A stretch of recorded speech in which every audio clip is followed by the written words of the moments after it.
Welcome to Binkhorsts and Blockbusters. I'm Kate, And I'm Gerrit.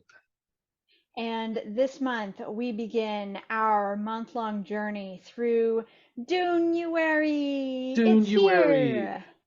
We're if you've never been here before, this is usually a brother-sister podcast about movies, but now it's a brother-sister podcast about Dune, and it will continue to be about Dune for the next 6 weeks. So I hope you are, or so, until mid-March when Dunuary ends. I Yes. hope you will join us on this wonderful journey through time and space and prescient memories as we explore the many different adaptations of Dune. Yeah, this is probably one of my favorite sci-fi stories that exists. Hmm. Um, I got into the audiobook series, saw the new one. But this David Lynch's 1984 Dune was my first experience with the world.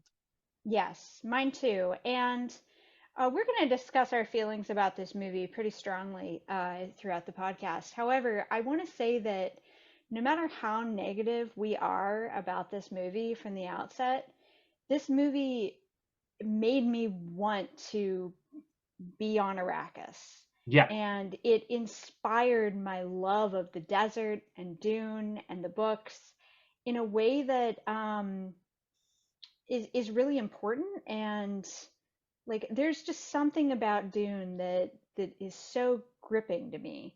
I can't put my finger on it, but I've just always loved it, and the books are amazing. God Emperor Forever. So here we will get into our feelings about the. This was the first Dune movie to come out in 1984. yeah. So Yeah, this is the start, and it had a long process to get there. We'll dive into that. But first, what's on TV? yeah, so I finally watched The Fall of the House of Usher over Christmas break. I'm glad I waited and watched it kind of slowly, because Yeah, this is a show with a lot of depth. It's really good. I am not as familiar with the Edgar Allan Poe stories as I want to be, but it certainly made me want to read them and understand all the connections. And I feel like if I read them and then went back and watched it, I would see a whole different show. And because this is a very layered show, this is very similar to the other shows by this director who I can't remember his name. What a good podcaster we are. But in the same vein as Bly Manor, Hill House, um, Midnight Mass. I'm trying What are the to other I'm ones? trying to remember his name too. I've just got to Yeah, Google it. The Midnight Club. Yeah, all of these shows Mike have Mike been. Flanagan. Mike Mike Flanagan. Flanagan, there we There go. it Yeah. is. There it is. Yeah. Yeah. So this one, I would say that in tone and theme, this one is closest to The Haunting of Hill House, where you have a family who is going through a lot of trauma and issues. And so if you're triggered by a lot of those things, then maybe this isn't for you. It's a horror show. If you're triggered by things, probably not for you. Yeah, So I think this one definitely hits on a lot of those like horror triggers. But it's fascinating. It's a fascinating show with a fascinating group of characters. Lots of interesting LGBTQ characters Yeah, and different lifestyles characters in this one that I thought were really interesting, and I thought that was an interesting direction to go. Um, Really cool plot. The twist at the end is amazing. Um, Big fan. yeah, Highly I recommend if you haven't seen it. yeah, this was a really great show. I binged it over a couple days before I lost access to the Netflix account. Um, Really fantastic, a really good time. Yeah. So what have you been watching on TV? So I recently watched the other day James May's Our Man in India. Um, Hmm. so James May, he was a Top Gear presenter, then he did the Grand Tour, and then while working at Amazon, everybody who was a part of Top Gear, like Jeremy Clarkson, Richard Hammond, and James May. They all got different shows. James May has been doing several. But one that I really like is the Man In series, where he's gone to Japan and Italy. And those were both, I think, really fantastic shows that just had, this kind of, this everyman going exploring these different cultures. Um, and he goes to India in this series, and it's very, very short. There are about 3 episodes. The others were like 8 episodes. Um, it's it's a bit awkward. Um, Hmm. they don't do a lot. They don't interact with a lot of things. They don't do a lot of big stuff. Ah. Um, and on Twitter, James has been like releasing or reposting clips that they had but weren't in the show. They mentioned in the show that it was very hard to get like filming permits in a lot of places. Apparently, India is really big on that. But like, I don't know. I've got a weird vibe from like there's something that's gone on behind the scenes that like limited the amount of content in this show, but everything that's in there is a lot of fun. They explore a lot of the Hindu culture, a lot of the like traditions, and they go and do a lot of things. Um, Not a lot of food tourism, which is very strange. Um, at least not as much as like you kind of expect. They do go on a train, which is Ooh, I like that. yeah, there's kind of like the like Orient Express type thing of like a luxury train that exists over there. Um, Hmm. but they did a good job talking about like, being a British person and going to India and like really what that means. Oh yeah. Ooh, yeah. Yeah. Yeah, which I think could be a part of why they didn't do a lot. I don't know. Uh, Yeah, yeah. I mean that's interesting too.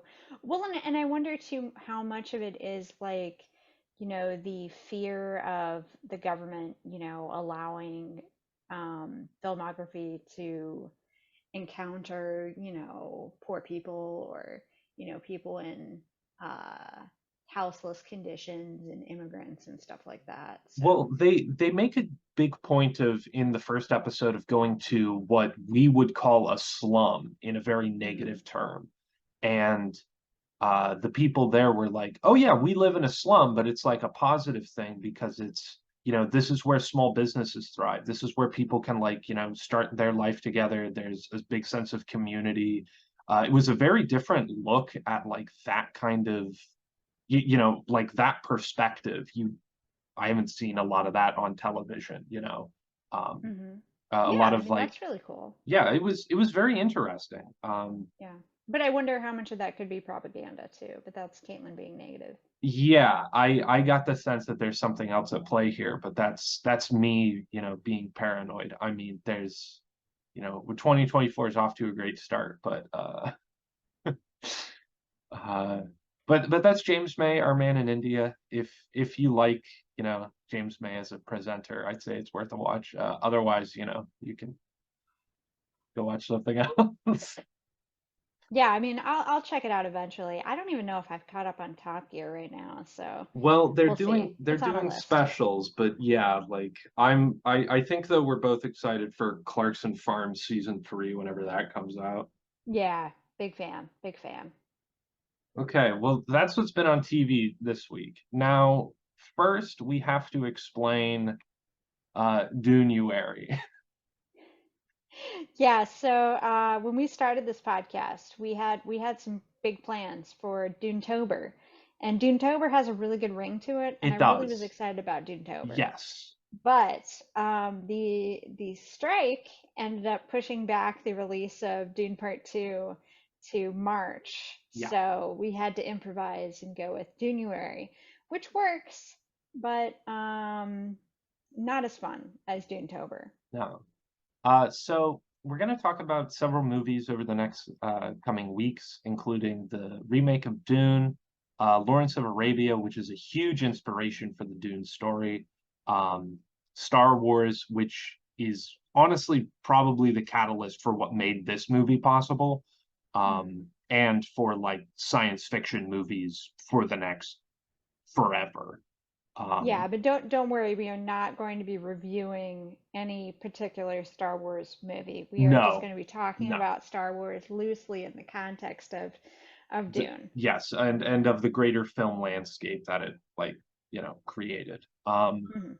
We're also we because this is in October, our Halloween movie was going to be Beetlejuice because that's got some sandworms in it, but now it's just a remnant of that idea.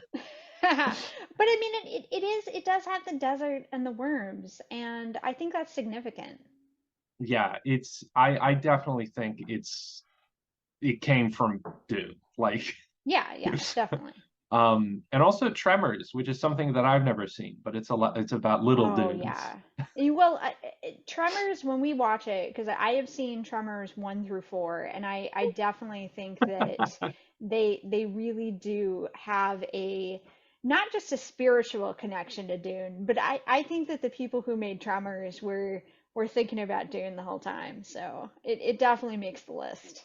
Yeah, I think like when we get into movie monsters, like the movie monster that is just it's a worm is like Dune.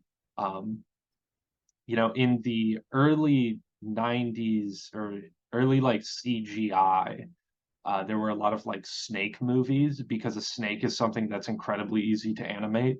And I think Yeah. other than Tremors, every single one of these movies is practical effects. I mean, obviously until you get to the new Dune. No, and Tremors is all practical too. It is. Oh my Yeah. God. Yeah, so the least practical movie we're actually reviewing today. Well, uh, I was talking about the new Dune because that's no practical effects, but Oh, I guess. Yeah, you're yeah, right. yeah. Well, But it's so good it doesn't matter. yeah, that's true. It's so good it doesn't matter. Um, but before we talk about David Lynch's Dune, we need to talk about Frank Herbert's Dune. Um, Frank Herbert's Dune is also the title of a sci-fi series that was released in the 2000s. It was just like a mini series about, I want to say the first two books. I've never seen it. Yeah, I've never seen it ever either, but I have heard that it's good. A couple friends of mine really like it. And they actually had a ritual, they told me, where they would watch it whenever they moved into a new place. Like it was the first thing that they'd watch while they were like unpacking and relaxing after moving. And I was Huh. like, that's such a fun ritual because it's long too, it's Yeah, like yeah. 6, 8 hours. But I've never watched it mostly because I've never been able to access it. I have no idea where it's available. But I've always been curious because I have heard that it is good. Yeah, we might have to add that to the roster when if and when another Dune comes out. And who knows? I mean, I've got my fingers crossed for Dune Messiah. I do too. So Frank Herbert wrote Dune, and it was published in 1965. It was tied for the Hugo Award that year for the best novel, and in 1966 won the first Nebula Award for best novel. And these are, big literary achievements. Yeah, Um, these are if you know anything about sci-fi, and this is a good time to remind everyone that before Space Odyssey and Star Wars, sci-fi was a very pulpy genre. yeah, It was not mainstream in any way. It was, there are plenty of great science fiction that happens before this, like Dune was um it was read by and worshipped by the sci-fi community when it came out, but that sci-fi community was small. Similar to, fantasy communities before, you know, um, more recent fantasy has really, broadened those genres into more of a pop culture. yeah. And Star Wars did the same thing for sci-fi. Um, because before that, I mean, this is 65. Like we're talking, just went to the moon or I'm getting No, ready to go to the we moon. go to the moon in 1969. Uh, 69? yeah, there Yeah. there was a push of like, people started knowing what NASA was. We sent some probes up. 2001 had come out, I think. Arthur C. Clarke was a big writer. Isaac Asimov's Foundation series was out. But everybody's idea of science fiction was oh yeah, we got these robots and we have spacecrafts and we have laser guns. And Dune's idea of sci-fi is the human has evolved to replace computers. It has Yeah. evolved to be able to fold the dimensions of time and space. Yeah, and not only did we evolve past computers, but we have eliminated them from our worlds because of their negative attributes. And, Frank Herbert predicted this, jihad against the AI and the technology. And in 65, I can't imagine, like, computers would not have been known by most most people would not have known what a computer was, and the people who did know what a computer was, it was very much a gigantic machine that Yeah, spit out cards, you know totally different from what we have now. And this idea that you would have the machines that imitate the human mind would be so prevalent that you have to eliminate them, like that's crazy. This is crazy stuff. yeah. So Dune was inspired by Arthurian legends, T.E. Lawrence, the Arabic culture, and the vital elixir oil. Dune is Hmm. seen as a warning of what may come to humanity. Uh, Dune is a book that takes place in the desert about a group of exploited peoples, and a white man, Paul Atreides, arrives, appropriates their culture, and puts them under a new rule to their disadvantage. This is going to be a theme in most of the movies we talk about this month. Yes, yes. The my favorite quote from Dune, which holds so true and is so important in today's culture, is that the person who has the power to destroy a thing controls a thing. Hmm. And I think that that is the guiding light to a lot of these movies. Yeah, absolutely. Even Beetlejuice, really. Okay, okay, yeah. So the first printing of Dune.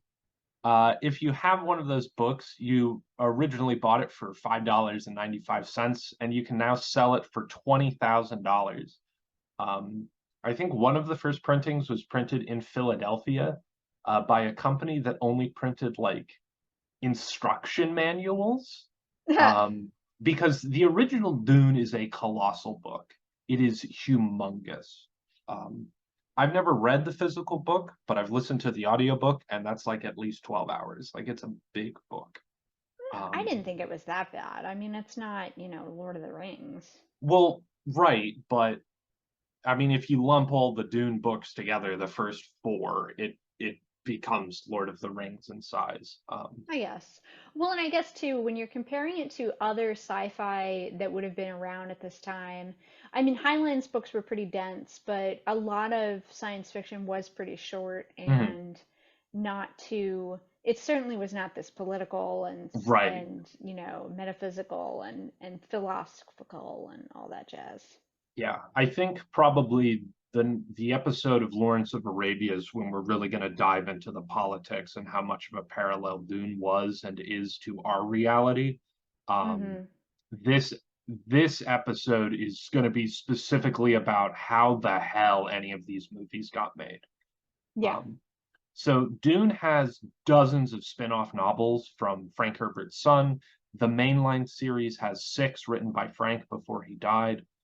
There are a number of video games, there are board games, many audiobooks. There have been these live action adaptations that we've talked about. There's been comic books.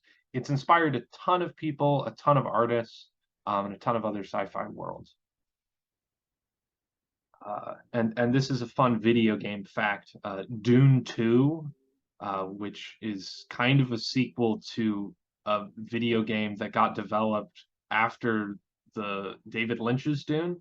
It's considered to be one of the first real-time strategy games. It pioneered the genre, and that led to things like StarCraft, Age of Empires, a bunch of Warhammer games. Like the the idea that Dune started one of the most popular video game genres is really crazy to me. Uh, Yeah. because Yeah. Yeah, I just think that that's wild that's where it came from, but people don't know that. So now you do. Yeah, we should try to play it.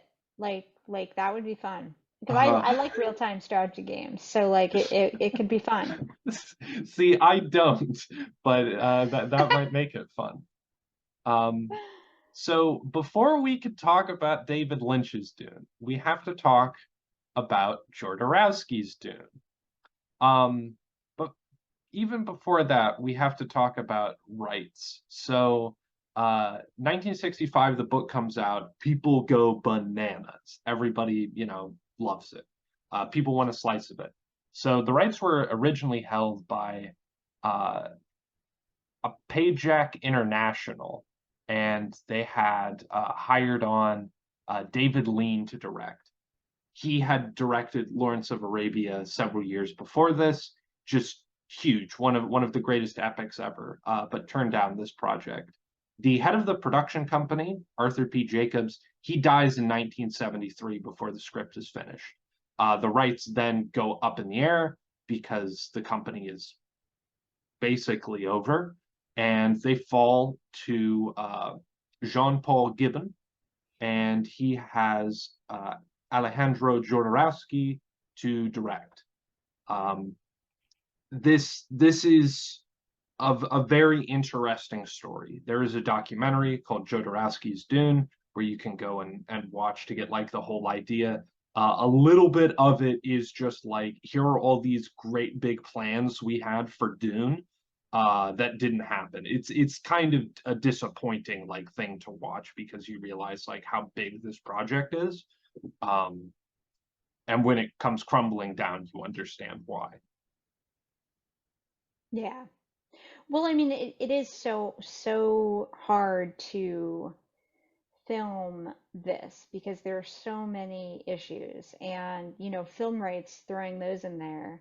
And then the other thing is that, as I'm sure you're about to talk about, is that Jodorowsky's Dune was full of a lot of brilliant minds that I'm sure did not want to get on the same page with each other. Yes. Um, so many people have said this book would be unfilmable.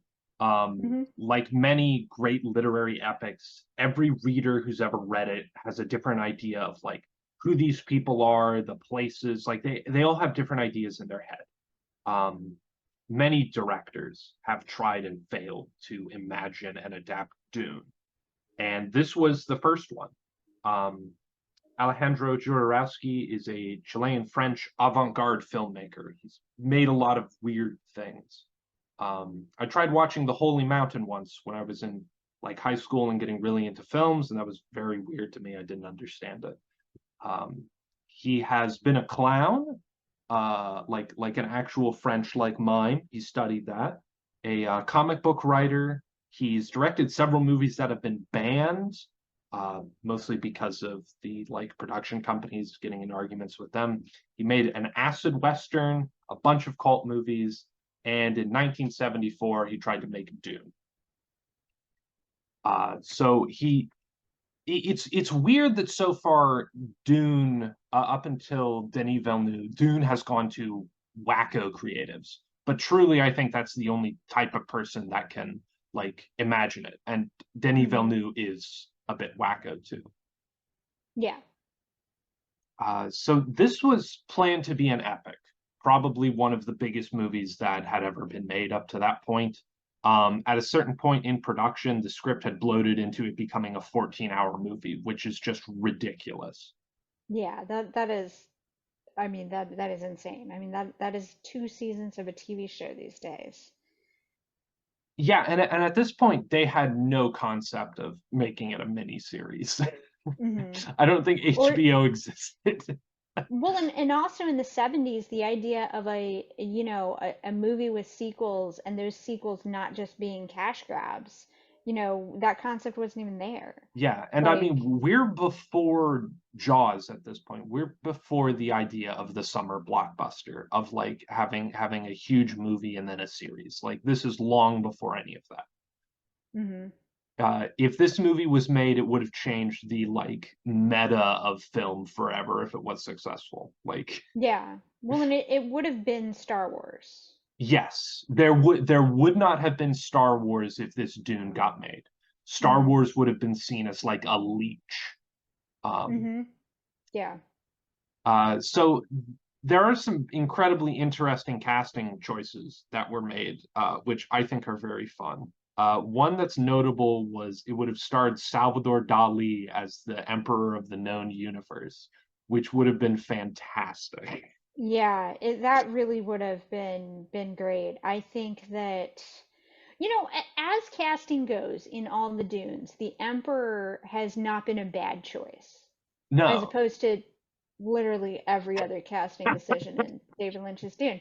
But yeah, so Salvador Dali would have fit in with that crowd and brought a totally different personality to that spot. yeah. Also, another, I think this would have been an amazing casting choice. Orson Welles as Baron Harkonnen. Yeah. Because this is like post Orson Welles being like, the biggest name ever, and now he's just a fat guy doing the wine commercials. Um, I'm not joking. You can go and look that up. I'm not being, insulting. He went on and did a wine commercial and got way too drunk. It's very funny.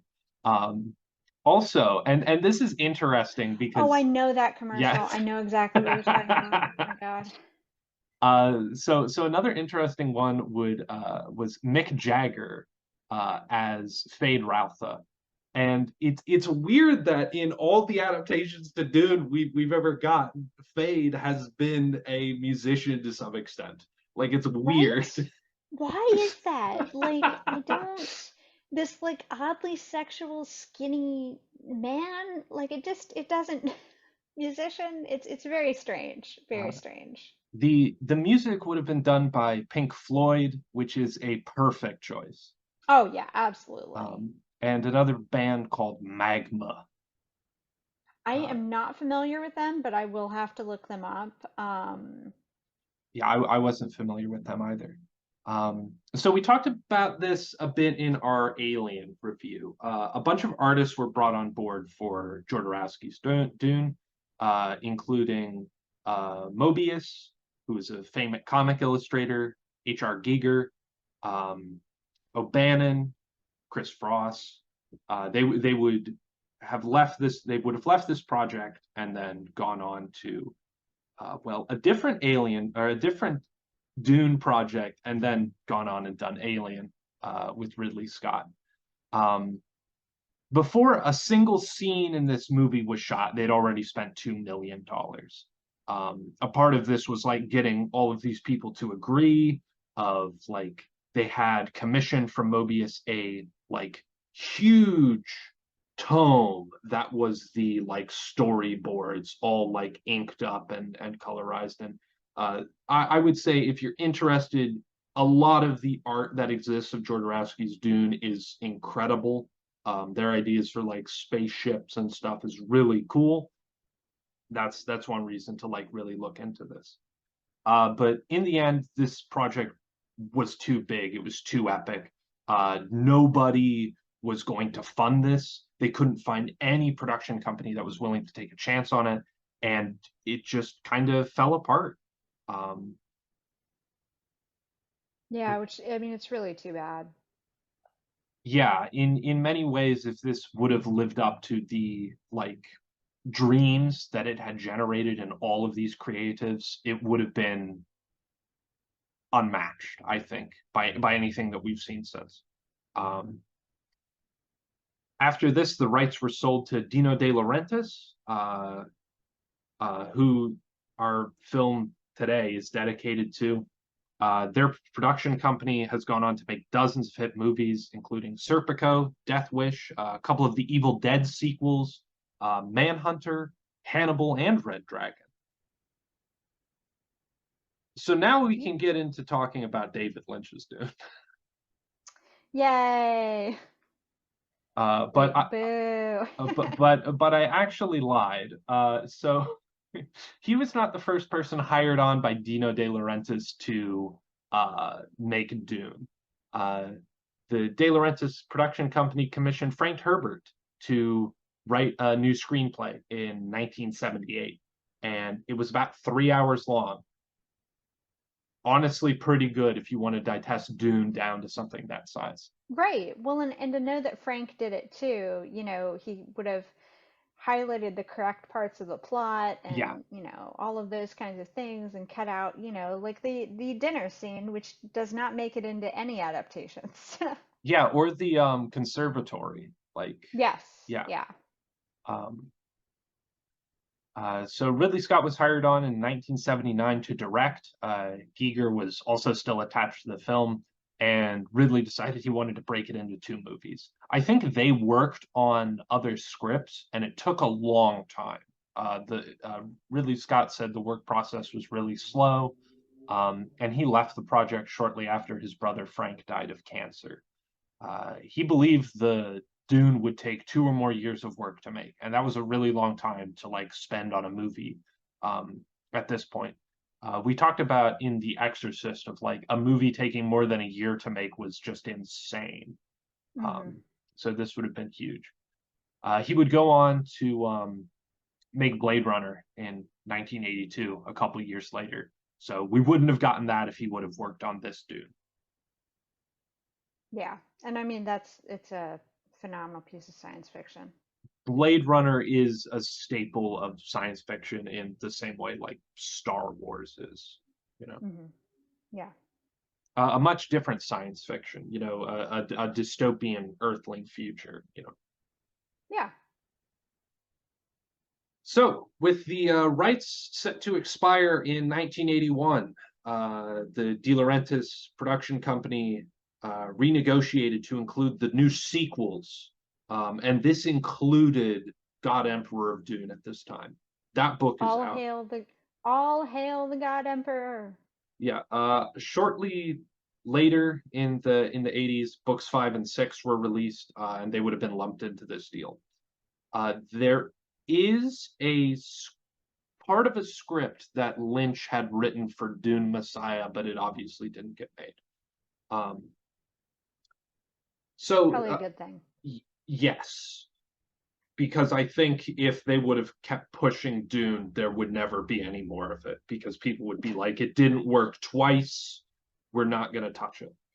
Right. Well, and Dune Messiah is a totally different animal, and it doesn't have the same kind of like fun, like cheering for the good guy atmosphere Right. as Dune does.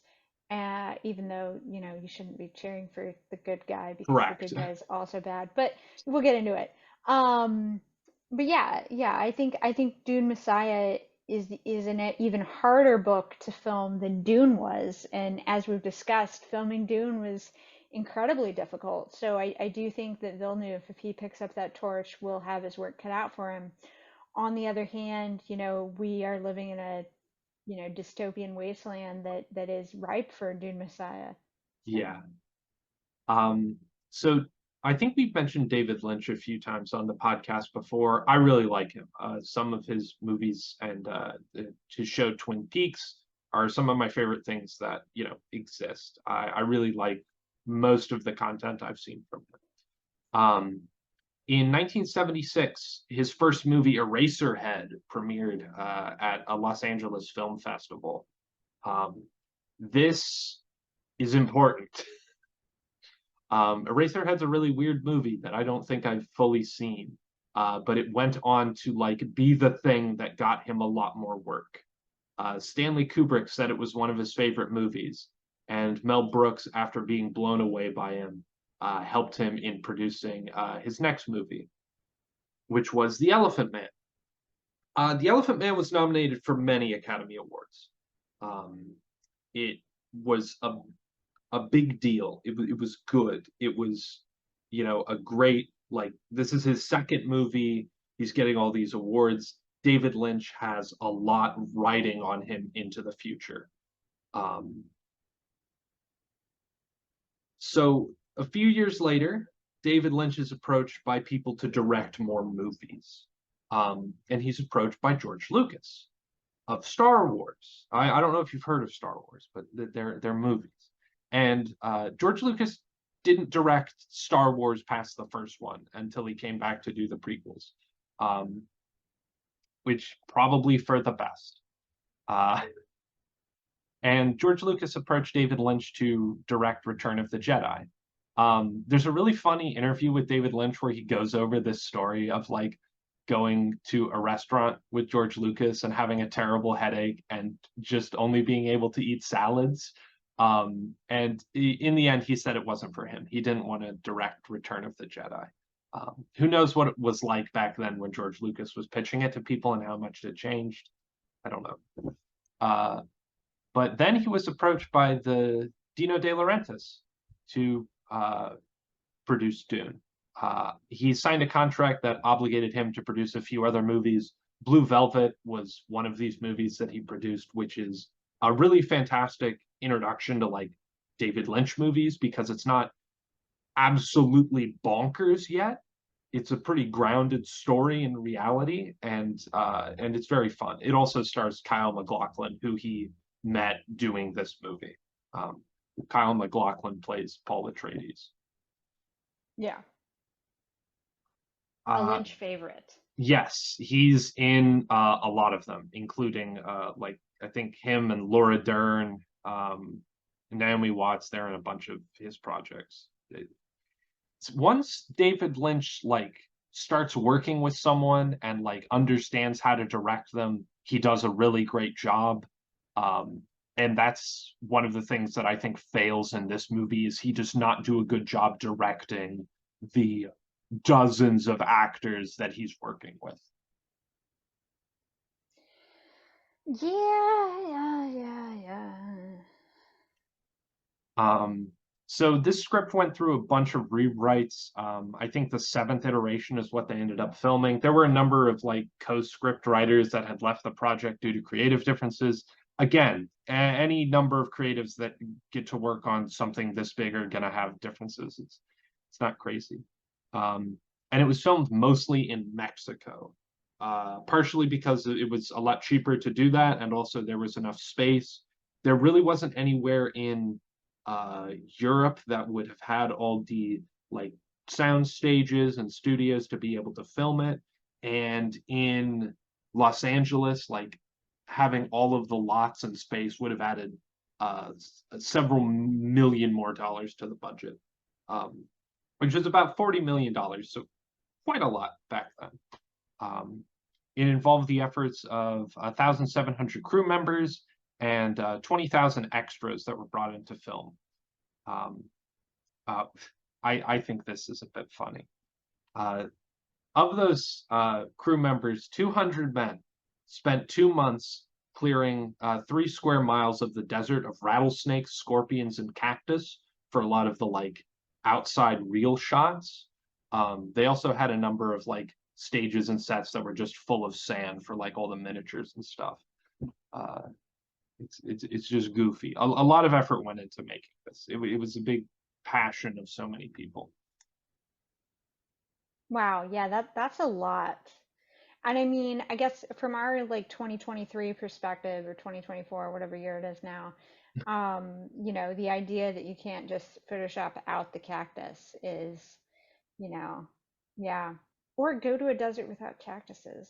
They do exist. Yeah, that's true, but like this is really where we get to the edge of filmmaking where it's like here are all these people that are spending so long doing things that we can do in 5 minutes on my computer. Like, Yeah, but there's also the analysis of like how useful and good was that, you know? well, that's something that I think like wouldn't have mattered. Yeah, Right. of like there are some cactuses in the desert. Well, of course. I mean, even in the Dune books, like there is still life in the desert. It isn't Mm-hmm. completely barren. There is the little mouse. Mm-hmm. There are the sand trout. There are like, creatures and plants and stuff. Like but it still is a desert. And a desert is not defined by like its ecology. It's defined by the fact that there's no rain or very little rain. Right. Well, and I mean, I also wonder about like what happened to these 3 square miles of desert without rattlesnakes, scorpions, and cacti? Like, removing the ecology from 3 square miles, like that's crazy. Yeah, it was. I gotta imagine. There's some there's some effect by that. Um, so the rough cut of this film was 4 hours long, which is 2 hours longer than it currently is. It was cut down to 3 hours and then 2 hours.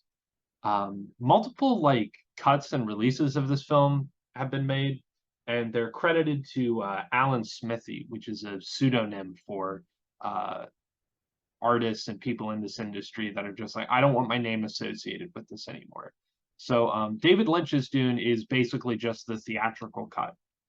Um, in 2020, he was doing an interview and he doesn't like talking about Dune for a number of reasons.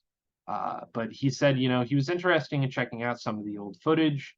Maybe he'd do another cut, but nobody would want that. Like, it would say it's not something people would look like, people would fund that to do.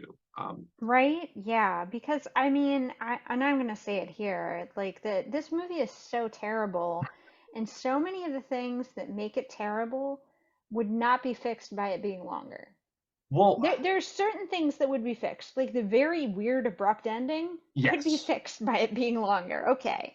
But the narrators narrate the entire plot of the movie within the first 5 minutes. yes. Um, I already mentioned there's a script of Dune Messiah somewhere out there. Um, and when it was released, it was a box office bomb. Whether exactly why is not entirely sure, but it came out and immediately was being hit with non-favorable reviews. Siskel and Ebert, who are famous movie reviewers, put this as like the worst movie that came out that year. Um, Several people had like really strong words to say about it, including like the Baron is like a disgusting homophobic or yeah homophobic caricature, and like there was a lot of like people looking at this and going like, this is awful, who the hell is it made. People saying it's really gruesome. I mean, compared to now, not really, but people had a much different idea of like movies back then in 1984. Yeah, I mean it's gruesome and gross in the same way that The Thing is gruesome and gross, which is not what Yes, I want from my Dune. yes, but I like that sort of thing. I always like the Baron.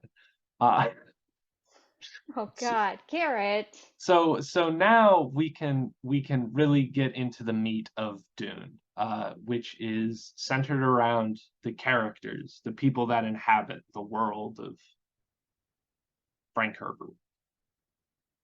Yeah, and some incredibly, incredibly bad acting, some incredibly bad styling, some incredibly bad makeup. I mean, I don't know where you want to start here, but I guess tell me what on earth about the Baron you liked. So I think his makeup is actually pretty good. I The think that's boils? You like the boils? Yes, I so one thing I like about the Baron is it goes out of its way to be like, yeah, this is the bad guy, this is the evil guy. And sure, this movie doesn't get into it of like Paul Atreides is really like the bad guy, but in the book and in the story, the Baron being like the obvious antagonist is like a nice, I won't say red herring because he is an antagonist, he is a bad guy, but is a nice choice. Um, Yeah, but he is the acting and the writing of yeah, him is like it, a Austin Powers villain. that is true. That is true. But he's every scene he's in, he steals the show. Which isn't hard to do. I mean, So yeah, I except when Fade's naked, but well, yeah, but yeah. Uh, what were we talking about? So one of the big problems in this is like none of the people that are in here seem to know what's going on or like can emote. It's very strange. All of the acting feels really like stilted. Um, a lot of it is tried to be conveyed in looks they got around so much of like the characterization of these people by just having an internal monologue of what's going on in their head be Oh not. God. And the internal monologue, it is so hard to be confused, or it's so easy to be confused as to whether or not everyone can hear the internal monologue or not. Like the first Yeah, time I watched this movie, I was just flabbergasted as to what was going on because I didn't realize that they were saying these things in their head and it wasn't telepathy. Because at some point they do mention telepathy. yeah, in So you're the like, wait a second, are they're talking telepathically? Like they what? to my understanding, in the beginning of the movie, when the Bene Gesserit is asked to leave, she can read the minds of the people in there and know what's going on, or at least Which like understand. is Which not canon at all. no, no, and then that's why I think like when they're in the ornithopter and like you hear dialogue in Liet Kynes' head, it's like, oh, Paul can like read that because he's a Benny just like that sort of like train of thought makes sense, but that's Right. not at all what it is. It's Right. the same thing of just like the overdubbing in Blade Runner. It's to like tell you what the hell's going on. Right. Well, and I actually think that on this rewatch, I watched it with the subtitles, and when it's an internal monologue, It it says says, yeah, internal monologue, and I'm like, oh, okay. yeah, Because the other thing is that this movie is so bad that sometimes the sound and the lips don't line up correctly. So you're like, is this internal or are they talking? Like I don't know. And yeah, it's bad. All of this is bad. Like if we want to go through the cast of characters and me tell you what is bad about each one, I got something for each one of them. okay, go off. Well, I mean, so the styling of the women, I don't know if this is just a modern perception or like or what's going on, but they're all giving like porn star styling. Like with their makeup, it's so overdone, it's so exaggerated. Like it is just bizarre. Lady And then Jessica has some line deliveries to her son that I feel like are incredibly sexual. It's really yes. weird. Like, Yes, yes it is. And I don't understand why.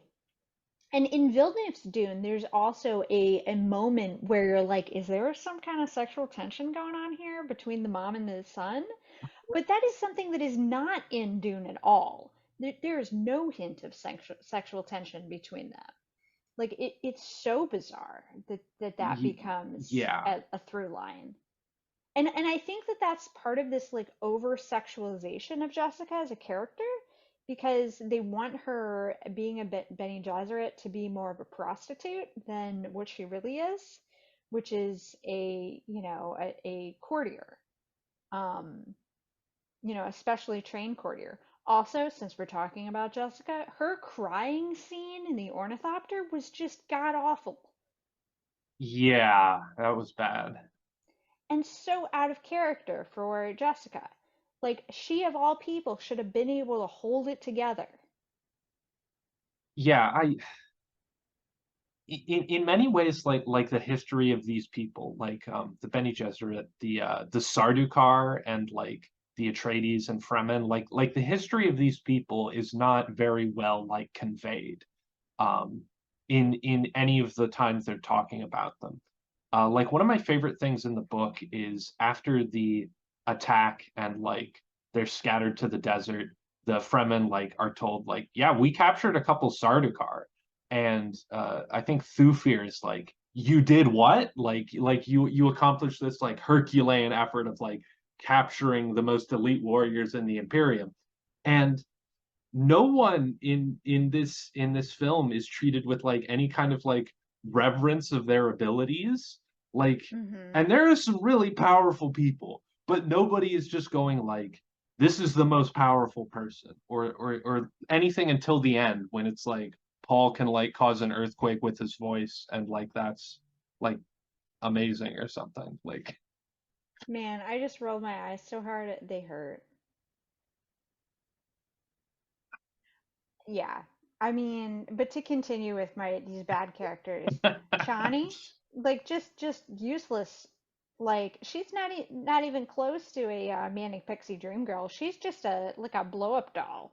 Like she's useless. Like she is supposed to be the moral compass of Paul, and all of her lines suck. The delivery's terrible. Stillguard, he's just like, oh yes, this warrior should join our clan. Cool. Like Like, Stilgar gets grabbed, and then he's just like, "Oh, you oh, bested me. Looks like you're the yeah. leader now." And it's like that's very derivative of what happens in the book, but all right.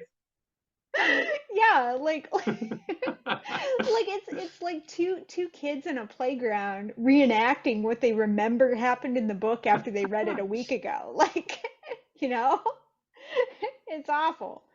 Oh, I do think Shaddam was good, and I do think that most of the scenes with him in his imperial room are actually very good. I Um, really like that set. I think yeah, like, that yeah, set this is is the sci-fi 10 palace. stars. Yeah, yeah, that set was great. However, the Spacing Guild, what the hell was No, that? no. The Space and Guild are in like hazmat suits. That I loved their look in the new Dune, where they have just like these helmets on that are full of the orange spice dust. Hmm. Yeah, that's the Space and Guild. Um, do we want to talk about the fish in the room now? I think we have to. It's on the screen.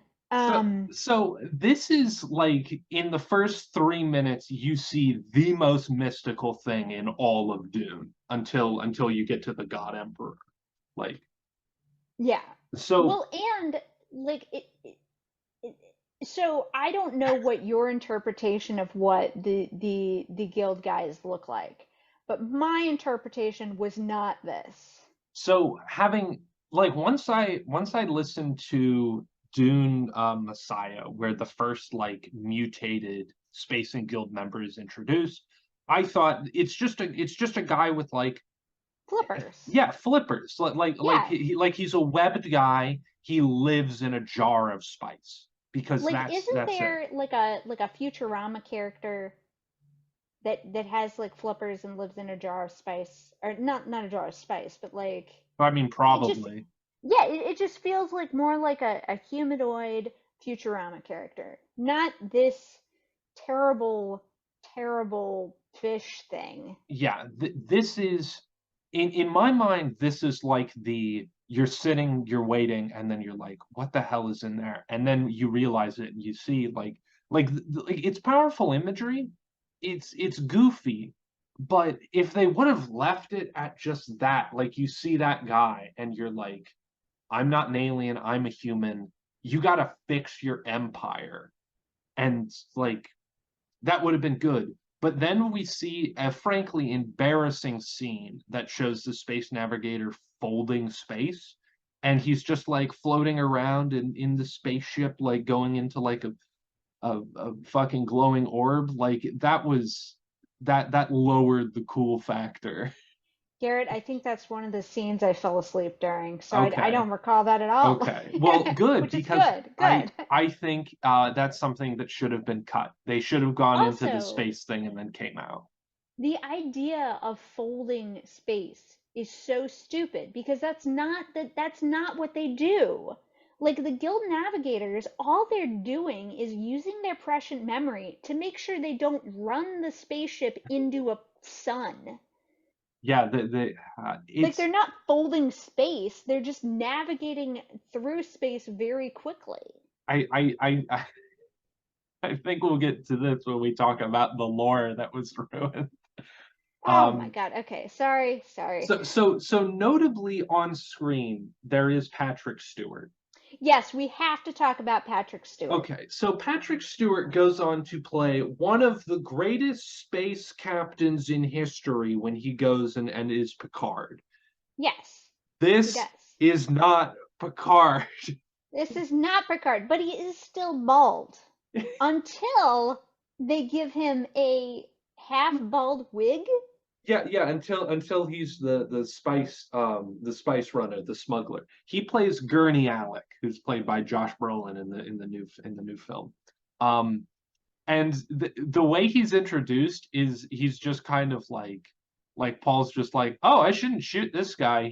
I know who this is. And it's like it's really like a nothing exchange. It's so weird. They could have cut his character entirely, and I don't think it would have mattered. Well, you know who else they could have cut entirely, who isn't even on this slide, is Duncan Idaho. The least memorable person in this version of Dune, I which is a actually, travesty. yeah, I actually forgot he was in this, but I remember the scene he's in because he is the second person to use a shield, and he just dives into a group of Sardaukar. Like, Yeah, and then he gets shot in the head. yeah, I think so. I think that's what happens Yeah, to him, yeah. which is weird because nobody has guns because guns are useless against the shield, and then nobody uses shields. There's a reason for this that we'll get into. Yeah, it's just terrible. Like this is terrible. That, So but I think so. The worst thing out of all of this is Patrick Stewart's hair. okay, I mean, all right. I mean, as a bald person, I feel a bit targeted, but all right. Garrett, do you recall the hair though? If I they would have given him a full wig, I would have been like, okay, or some kind of head wrap. But no, they gave him like a Benjamin Franklin mullet that was bald on top. It was just the biggest travesty to ever happen in makeup and film. I really believe it. okay, okay. Um, I mean, if we want to talk about hair, I think the most crazy are the Mentats eyebrows, but Oh God. And then the Harkonnen's bald spots too. that is Oh my weird. Yeah, they God. all have like a reverse mohawk, but like the rest of the hair is normal. Like, oh, it's crazy. Yeah, like and so were the Harkonnens with the red hair, was that supposed to be an Irish thing? I don't know. The symbolism is confusing. I don't Just know. bad, just bad. Yeah. And the Benny Gesserit, their weird bald hat things are not ideal, but they're sufficiently weird that I let them pass. Yeah, I think that's weird. That's weird and good. I do, however, like the blue eyes that all of the Fremen have. This Oh, is I thought that was bad, well, Garrett. it looks bad now, but It does. I think like it should have been something in the new Dune because we could actually do that a lot easier and it would have looked better. Like Well, it, they it, have it it in the adds a new level. Dune. They have blue eyes in the new Dune. Uh, okay, okay. I don't. Garrett and post-production, please vindicate me. Thank you. Okay. He'll try. Um, This is Gerrit in Post-Production. They do indeed have blue tinted eyes in Dune 2021. and I don't think we can go on without talking about the introduction from Princess Irulan, which is just explaining the movie, and then she Just like the whole movie. she fades out, She and then she fades in and goes, out. then she goes, oh, another thing, and it's like it's like Princess Irulan is the equivalent of like somebody prepping you for seeing the sequel to a movie where you haven't seen the original, Yeah. like it. Yeah, Also, hot I take, the plot of Dune is not hard enough to understand to warrant a like 5 minute explanation of who the characters are. Like it really I isn't. absolutely agree. I agree. But I think they were going for, a Star Wars intro where they're like setting the Yes. scene. Yes. However, and I think that this is better because especially because the way that Irulan narrates the chapters in the book, like she has a little Yeah. paragraph right before each chapter and it's very nice. And because she's talking in generalizations from the future about what happened in the past. And so I also liked that I didn't have to read anything. I liked it being Yes. told to me. However, they could have gone with literally anything that had happened before the movie started rather than just explain what was going to happen over the next 3 hours. So, would you believe in another cut of this film that was done from television, that beginning segment was expanded to Oh my explain gosh. more things of what's going on? Oh Like, no. don't get me wrong. I think like if if you're not paying attention, like, yeah, Dune might be a tough story. There are a lot of characters. In this film, there are 25, or there are 52, excuse me, dyslexia, named characters that are like actored and have lines and things. And like, yeah, it's a lot to keep track of, but like, that's one reason why I think the new Dune film excels is that like it drips feeds you all this characters and information in a very like organic way. Right. This film tries to when Paul's like, Dr. Yui, what can you tell me about the worms? Like, but it's so stilted in that. Hmm. Well, and that's the other thing is that the way Dune is set up and the way that the houses are set up, it provides you with easy coding for who the Harkonnens are. Like in this movie, all the Harkonnens have red hair. All of the Sardaukar are wearing those god awful black Jinko pants made out of rubber. The Spacing Guild, they're wearing their weird things. You know, Irulan is very much a princess. All the Bene Gesserit are wearing, you know, either sexy Bene Gesserit things or terrifying weird bald witch things. And then Yeah. the Fremen are all wearing stealth suits. So it's very easy to, you know, identify the different groups. The Yes. other thing about Dune is that Herbert he created very unique characters. Gurney Halak with his who I always say his name wrong, with his balisette. So he's always playing his instrument. Duncan Idaho as being this like burly dude who like helps Paul train and is his bro. Dr. Yue is a doctor. The Mentats all have their, you know, their dyed lips, which in this movie are the most disgusting things that I've ever seen, except for their eyebrows somehow. Like, whoa, Yeah, styling is so terrible. the Mentats are just winos. It's just so freaking weird. Like why they chose to go in that direction. When so mentats are like compute human computers. Hey, Kate, we will So have nothing to oh talk god. about on the Oh, lore okay. slide. Okay. Just let's go to the next slide or I'm gonna just Okay. keep complaining. Okay. Okay. So So it is the 1980s. We don't have computers to do everything, so we got to build it all ourselves. yes, and this movie. So as I've just spent like I don't even know how long complaining about this movie, there are three or so things about this movie that I really like. And they did do an excellent job in building the miniatures of this Yes. film and filming the sandworms and creating a desert atmosphere that felt real. However, the filming of these miniatures somehow was bad.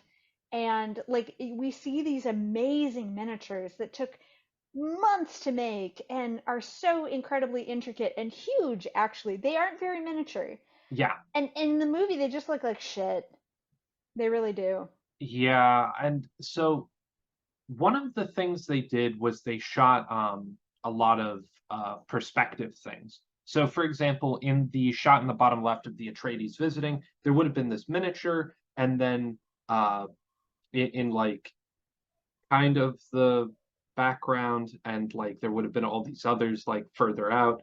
The like main entryway was a thing that was built, and then that was uh put in perspective a lot further back to make it look small, and then they did like close-up shots and they would overlay shots. So there was a lot being done in post to like make these things look good, which I think might be one of the reasons why they don't all work together. Right, yeah. Particularly the lighting on a lot of Yes. these things. There is clear, like you can see where the lighting cuts the different so like on a lot of older movies where they're superimposing a one film section on top of another because of the weird lighting issues and the inability to hand cut film exactly right. It the lighting gets weird Yeah. and very disappointingly that happens in this movie and it just like it's like a siren going off when I see it and it just bothers the heck out of me because it would be so easy to just manipulate the lighting just slightly to make this work. Yeah, I think if there was more time spent on them, these would be a lot more iconic than they are. Mm-hmm. I've seen a couple of the miniatures at the Seattle Museum of Pop Culture. There are a lot of props there too from this movie, which is pretty cool. They made a number of like different scales for things, like the Spice Harvester. I think they made three different versions of that um, for like various close-ups, and like they made one that was only like a couple inches long for like when they were doing like the flyover shots. Um, but these creations, which I think alone stand up and look pretty cool, but in the movie aren't that great, were the creations of Emilio Ruiz de Lorio and Brian Smithy, who would spend time poring over the storyboards and then building miniatures for like the shots. Um, they also used like this rig that was like probably one of the more high tech things that they could control to like move the ships and things throughout the scene. And then they would combine like shots of the stars or planets or of dunes like behind them in post production. Um, there's a nice little video I watched where they talked a lot about this, and it's really fun to like see how they would do these things. And everybody hated the worms. I They like the worms. so they hated working with the worms. Oh, okay. Yeah. Um, I Understandable. I think these worms are like, yeah, those are worms. I think the worms have a really great design. I like how their Mm-hmm. faces opened up, how they have like a couple like tendrils inside there. Well, they're not tendrils, but they're like flaps. I think the teeth are really great. Um, Yeah. so they built heads of the worms to like eat the spice harvester. Um, they had a whole wall of the worm for when Paul was climbing on it, when he was climbing to ride the worm. They made them That was such a wiggle. dumb scene. Yes, they made them wiggle. They made them crawl through the desert. One of the producers said that they really struggled to make them not so phallic or turd-like. I can understand that being a problem, but I Yeah, do think they succeeded. I think that the yes. worms were very nice. I think that they are definitely one of the best parts of this movie is that they captured the worms, the worm sign, the fear, enormity of the worms. Yeah, and I think that that's critical. You need to, Hmm. if you're watching Dune, you need to understand the like terror that the worms create and how like awesome they are. Yeah. Yeah, I just wish that the spaceships had been more interesting. I think that the Atreides spaceship is cool, but it doesn't come off as cool in the movie as it does in that picture. I think Yeah, that the spaceship in the top right I is that think an that's ornithopter? no, I think that's the Guild Navigators ship. The Okay. Ornithopter is like a shoebox that's gold, Yeah. Okay. which I didn't I like at all. Yeah, I didn't like so my problem with the guild ship then is that I remember they use this shot they use the same shot of it multiple times that is just at exactly the angle of that photo. And it's like if you're gonna build a practically like I mean it's not life size because Right. guild navigators were supposed to be ginormous, but like build a ship that's big enough for someone to fit in. Like you should move it around and have it do stuff. Like, why just have one flat shot of it? They might as well have made one that was like 2 inches tall, I mean, you if you were know? going to have one flat shot of it, I would say you make a matte painting, which is another like big thing that was done at the time. Hmm.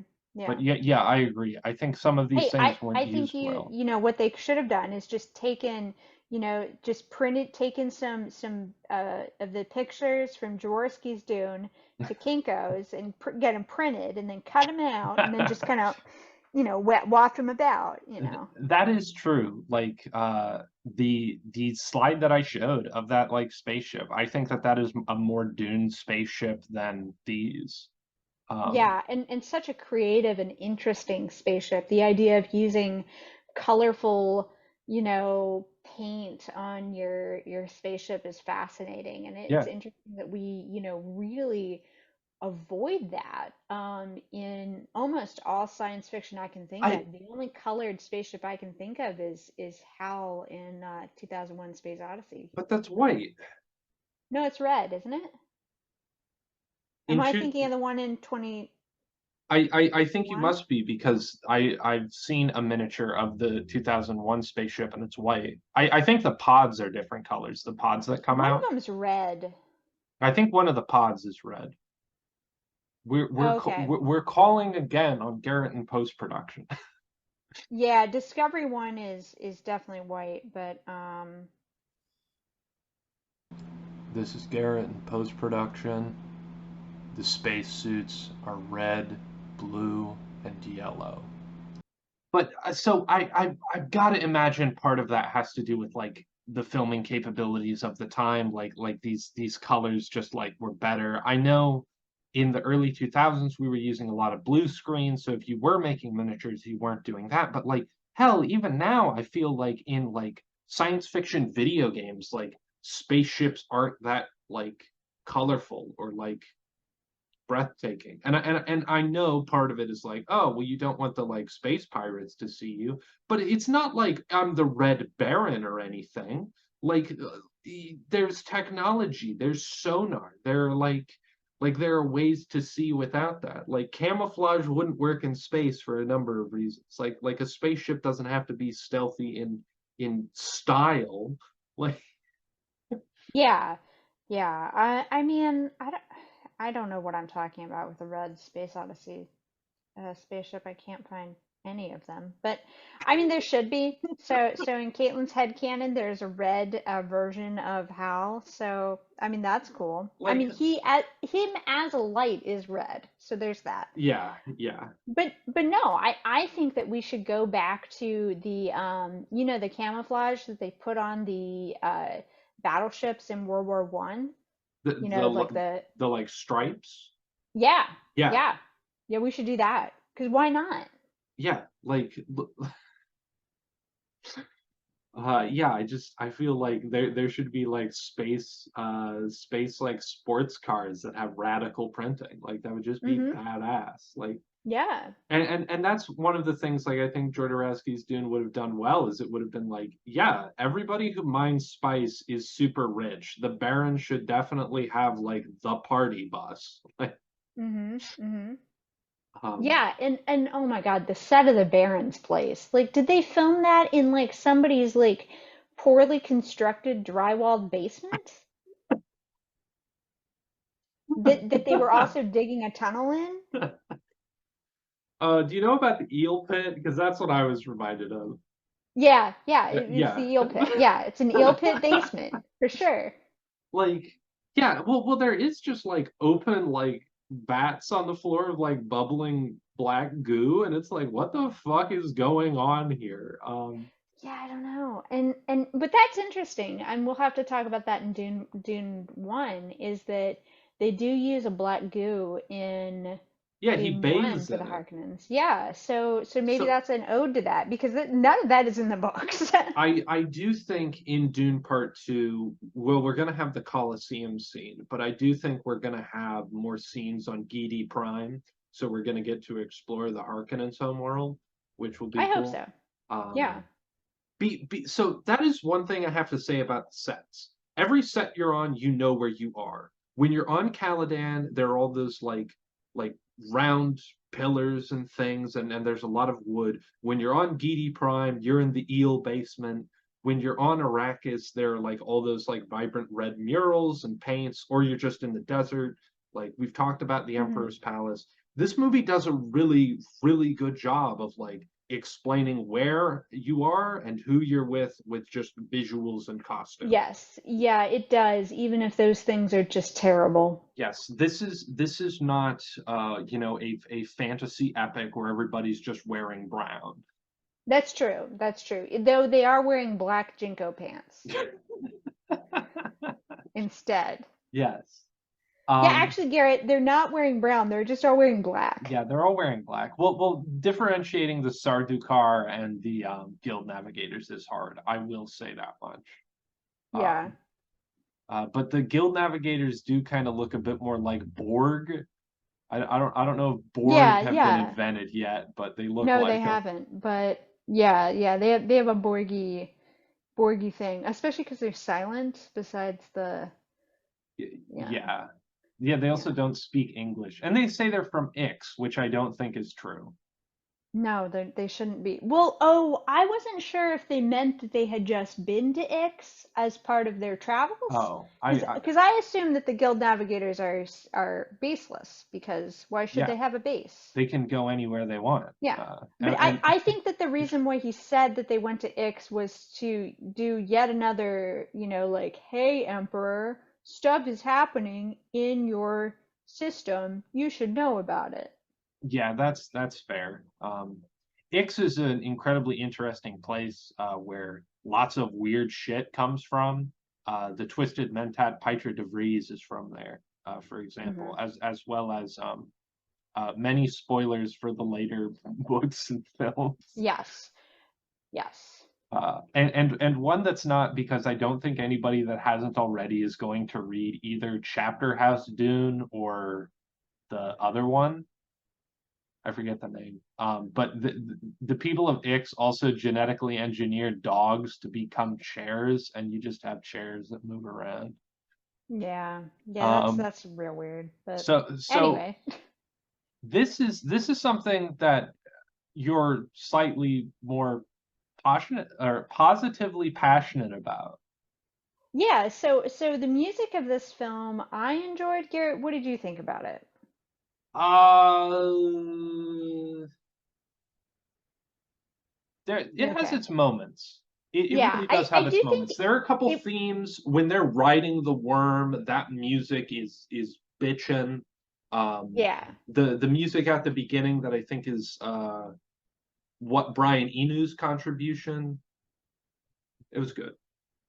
So the music and score is generally everything except the one song is done by Toto, that the same band that is known for the rains down in Africa. Na, Yes, na, na, na, na, na. Yeah, so there are some really good guitar riffs that I'm sure they came up with.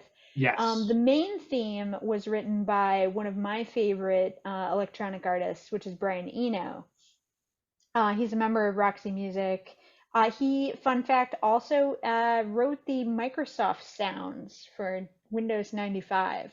So Did you definitely know some Brian Eno tunes. didn't he make music for airports?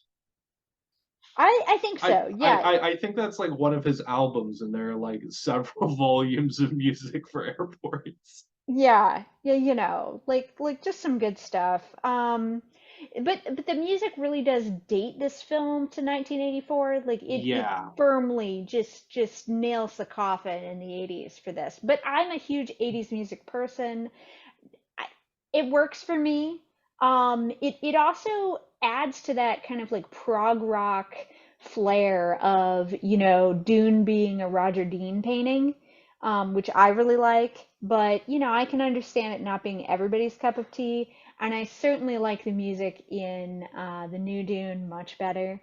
But, since there are only like three good things I can say about this movie, there's one of them. yeah. I mean, the music's good. It's there. Yeah, it happened. Okay, let's move on to some weird lore. Okay. So Dune is full of mystical and fantastical elements. This isn't Star Wars where there's, people who can manipulate the bounds of reality. These are people who have new powers from within. Um, Frank Herbert removed robots and artificial intelligence from this sci-fi story and replaced them with the concept of evolution and training the human mind to be the ultimate machine, which is the opposite of so many other like science fiction stories that came before. Nobody had really gone this direction of like, yeah, if you try long enough, you can train your body to manipulate the chemicals inside of it, or you can do enough mathematics and computations to be a human computer. Like, awesome. That's so cool. And much of this is facilitated with the spice, which extends your life, gives you access to a higher level of thinking, being able to like predict the future, all sorts of really cool shit depending on what you do. There are many factions, but right now we're going to talk about the Bene Gesserit, who are witches, and they have a number of special powers.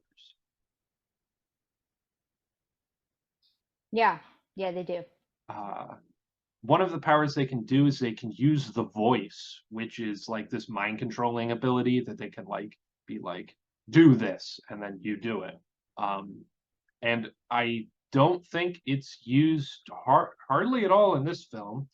Um, No, they use it maybe like two or three times, like in the helicopter. Um, it's the it's mother does it at one point for to Paul. it's really good in the Denis Villeneuve movie. Yes, I yeah, think that but use of the voice is fantastic. I didn't think that that it was very bad in this one. I think that as far as like as bad as like the inner voice monologues and that kind of shit was, the voice like and the way that they manipulated the sound of the voice, it worked for Yeah, me, yeah. you I mean, know? it works. It's accurate. Um, Another one of their abilities is to alter their physiology and chemicals. And you see this take place when Jessica drinks the water of life, and later when Paul does. A big part of that ritual is like taking this pre-spice thing and then changing it in your body. And I think that's what allows you to call upon the female ancestral memories, right? That's the Yeah. lore. And when Paul does it, he becomes the Kwisatz Haderach, and he's able to call on his male lineage as well. Um, hmm and Paul is a super being. Like he has all the skills. He's basically a member of all of these weird factions we're going to discuss. Um, yeah, and I mentioned this in the notes. It also seems like the Reverend Mothers can read minds, and the feelings of the Guild Navigator and the Emperor when they're, you know, in the opening scene. And because like she's like Paul Atreides, why the hell are they bringing them up? It also seems like the Guild Navigators have prescience, which is true. That's established in the second book, but I think their presence here is very strange. In the book, they don't Yeah. appear to be Well, and interested. so the difference between their prescience and Paul's is that guild navigators can see into the future for a minute period of time. Mhm. So they can see in the future far enough to be able to navigate the ships in the directions that they need to navigate them.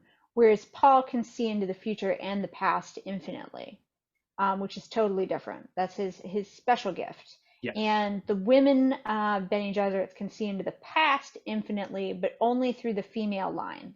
So yes, they can't see any of their male ancestors.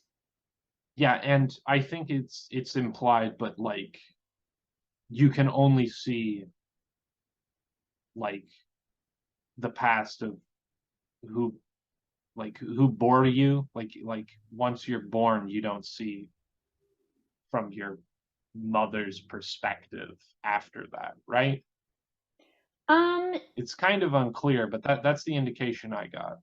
I think that they're and so the Dune lore even changes slightly through the books too, because in the third book there's a character who talks to their dead parents.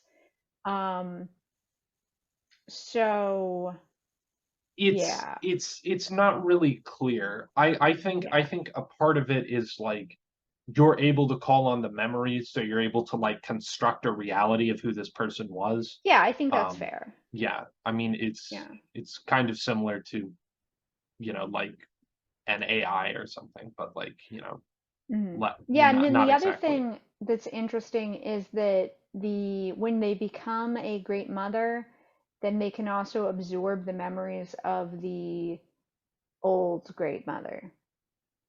Yeah, And which that isn't exactly clear how that happens. yeah, and that's how they preserve a lot of the like internal tribe um, stories and stuff. When Paul drinks the water of life, his mother, the Reverend Mother, and Aaliyah all start bleeding from their eyes, as Yes, that happens, and and that's it's like, weird. I don't think that's how it works.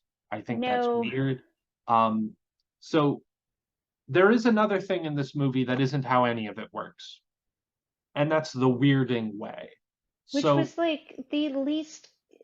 I was so confused by this. Like I so had to consult multiple people to figure out what the heck was going on here. I had to go to the wiki to remember what the hell the weirding way was to begin with. So the weirding way, like, is mostly just what the Fremen call the Bene Gesserit. They're just like, this is the weirding way. You people are weird. Yeah. This is what we call it.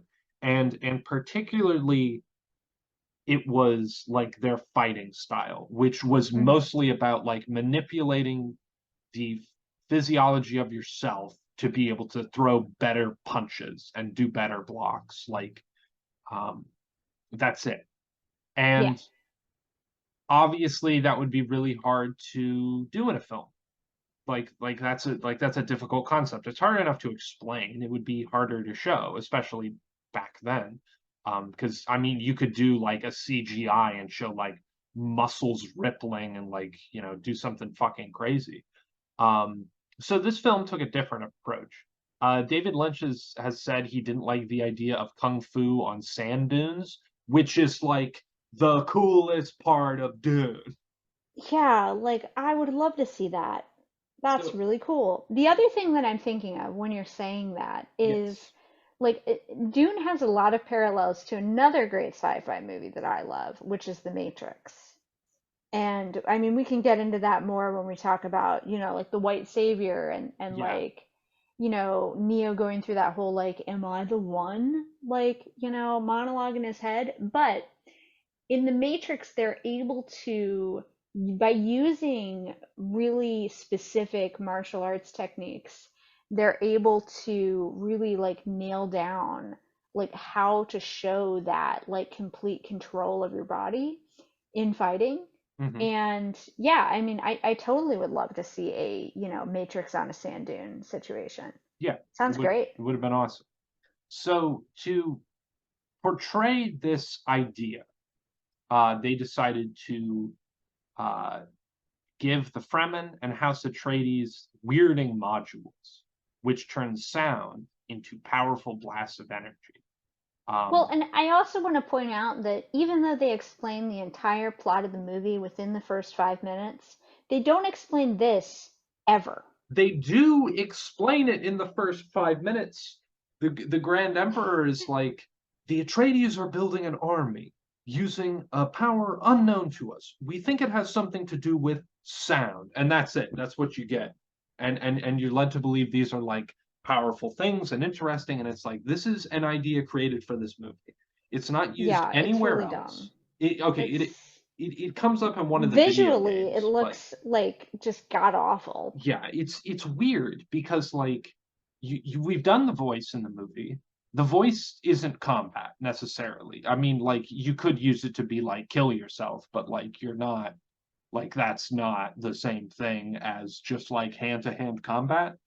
Um and really this just comes down to like negating all of the lore behind the shields and like why those exist, which is fine. The shields look awful. They're not good at this time. It's hard to like convey that idea, and especially like the idea like, oh yeah, this shield like stops projectile weapons, but like if you get in there and stab somebody, you can get them.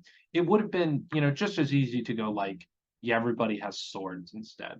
But again, that's a lot more choreography, and like just having people running around with guns is more like sci-fi.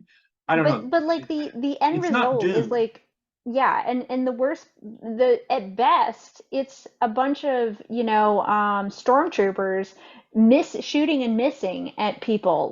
Yeah, Like they're the complete inability for the shot from the gun to look like it's hitting anybody. And like it was just one of the worst. Like we did the War on Christmas. We did a lot of war movies, and this was just god awful. Like the shooting the gun and somebody getting shot, Like that's something that cinema should have figured out by now, you Yeah, know? and By 84, you should be able to figure that out, and they didn't. They totally failed. yeah, that was rough. That was very rough. And like the battles in the book are mostly just like, yeah, we did this thing and we won. Like they don't go into much detail, but in the movies you have to show that, and it's just like, damn, you could have like really done something cool here with like a bunch of like cool fights, but no. I mean, they they just made it not Dune there. That's when it stops becoming Dune. Is it's just like, yeah, we're gonna have like guns and stuff. Hmm. Yeah, it's bad. So there are. Do you have anything more to add on the Bene Gesserit? No. Okay, so there are other factions, and one of them I think they do very well. Another I don't think they do very well. So there are these guys called Mentats, and you might know Mentats as a item you can get in the Fallout universe that is a candy that increases your intelligence. Hmm. This Makes is you have the ability to compute things. yes, this is where that name comes from, I assume. Comes in flavors like Yeah. orange. So Mentats are supercomputers. They do intense calculations, can do codes and data analysis like right in their mind. The twisted Mentat, Peter de Vries, who works for the Harkonnens, and kind of acts as like the brains over there, is I think that's a bit opposite to who he is in the books. Um, I don't know. That was just a weird choice, but okay. He's wacky scientist man. Um, the movie also does a lot for the Sappho juice that they drink to like help give them their powers, um, which is interesting considering that spice is incredibly downplayed in the movie. Like I think Paul is seen once with some and takes it once. Like people are eating this stuff every day in the books. They're having this with their meals. They're doing it because you need to keep doing it to get the benefits of like having a long life and prescience and like all sorts of shit. Like the whole reason there are these wars are for the spice. People should be doing spice. The Baron should be doing lines of spice. Like what's going on? Yeah, yeah, and I mean you do become addicted to it too. Yeah, So, like that's for sure an element. that's one of the things that I think it has gone understated and also the new Dune is it's just like everybody should be doing spice all of the time. And like sure that might like change the ratings because people are doing drugs, but this is a goddamn war movie. Like this is what it's Yeah. about. Like Well, in every war in human history, since ever, the soldiers have been doing drugs. yeah. Like some kind of drug. They found some kind of drug to do, whether it's cocaine chocolate or, the Russians were just handing out meth. Like or Adderall or whatever they do now. Like there's Yeah, plenty of like options. yeah, just Just alcohol, you yeah, know? yeah, who cares? Uh Yeah. sure. So you liked the Mentats? I liked how the Mentats were displayed here because they also showed the weird computer that I have on screen now that just like flashes lights in his face and he's like doing codes and stuff. And it's very clear that like they look at um shit, I've forgotten his name. I'm gonna say it wrong. I wanted to say Hewert, but I was like, there's no way it's Hewert. Hawat? Hawat, yeah. So they show him and he's like sitting at a machine and he's relaying codes to a bunch of people and having all this like data fed into him and they're like this guy has been with our family for 3 years like he's like this like incredibly smart guy and I thought like yeah this is how you like display that guy in the new Dune movie one of his eyes rolls back into his head and then he's like yeah that's what 4 times 4 is and I'm just like what the fuck like a mentat is like a master of assassins and informations and things. Like these guys are critical. Yeah, well, so I thought the eyes rolling back to the head, I like that because it's like Sheldon Cooper going into the Mind Palace, or I guess that's a Sherlock Holmes thing. Yeah, Sherlock Holmes going into the Mind Palace and like retrieving the information. because they're like human computers. Yeah. So the fact that he uses an instrument to be able to make calculations, I'm like, Well, no, no, that should have been gotten rid of. the instrument is in the book because it's just like it's supposed to just feeding them information of like I was thinking like Morse code into their retina. Like Oh, that's how I interpret it in the books. If I'm wrong in that, like I feel bad, but that's like what I've it has been a understood. while since I've read them, so I might be It's misremembering if it's a that's the small case. thing, but Yeah, like yeah. we are digging into some minutia, Garrett. Okay. So Let's one talk th about fish. yes, so the guild navigators, they take shitloads of spice. They bathe in spice, they live in helmets of spice, some of them live in bowls in spice. They live for hundreds and hundreds of years, and they have a limited prescience to be able to get them from point A to point B without running into anything. Um, in this film, they have the ability to see the future and know that like Paul Atreides is like a threat or something. In Dune Messiah, there is a navigator who's like working on a conspiracy that can like see limited prescience. Like he can see limitedly into the future. And that's cool. These are cool things. But holy shit, is this floating fish testicle monster way too weird. Yeah, the whole mouth, like I have flashes where I think of the mouth and I go, ugh, that's gross. Like it's just it's not good. It's Like not good. It's not good. like we talk about like I think this might have been one of H.R. Giger's contributions because there is so much in this alien that's like relates to the alien from Alien of just like being this like weird monster that's like eluding a lot of sexual tones and is really weird and gross. Like, oh, it's so strange. Uh, It's so weird. It is definitely one of the weirdest sci-fi creations that I've seen outside of The Thing. it's so strange. And it interacts with the emperor, and in the books like the guild navigators are like you don't get to see what we are, no, Hmm. until like they're at threat of being wiped out, and then they're like shit, shouldn't be Yeah. so self-conscious about my body. uh, yeah, I don't think they needed to be in this movie, but it certainly was attention grabbing. And to most people, it's probably the most memorable part of the film is seeing this weird monster.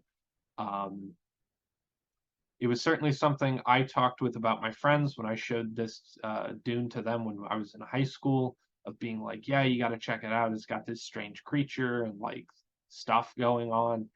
Otherwise, yeah, there's not much more to say other than it's really weird. Yeah.